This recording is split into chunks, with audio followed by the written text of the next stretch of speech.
पितासि लोकस्य चराचरस्य त्वमस्य पूज्यश्च गुरुर्गरीयान्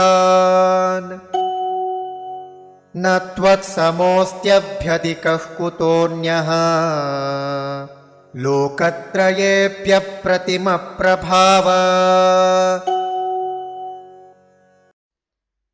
पिता असि लोकस्य चर अचरस्य त्वम् अस्य पूज्यः च गुरुः गरीयान् न त्वत् समः अस्ति अभ्यधिकः कुतः अन्यः लोकत्रये अपि अप्रतिम प्रभाव। पितासि लोकस्य चराचरस्य त्वमस्य पूज्यश्च गुरुर्गरीयान् न त्वत्समोऽस्त्यभ्यधिकः कुतोऽन्यः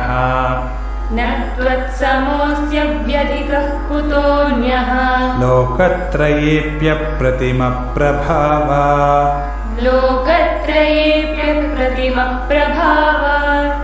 पितासि लोकस्य चराचरस्य त्वमस्य पूज्यश्च गुरुर्गरीयान्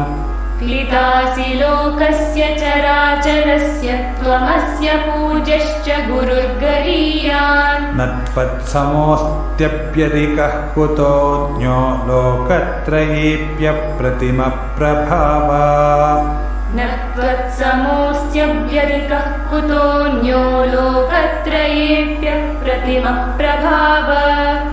पितासि लोकस्य चराचरस्य त्वमस्य पूज्यश्च गुरुर्गरीयान् न त्वत्समोऽस्त्यभ्यधिकः कुतोऽन्यो लोकत्रयेऽप्यप्रतिमप्रभाव। पितासि लोकस्य चराचरस्य त्वमस्य पूज्यश्च गुरुर्गरीयान् न त्वत्समोऽस्त्यभ्यधिकः कुतोऽन्यो लोकत्रयेऽप्यप्रतिमप्रभाव।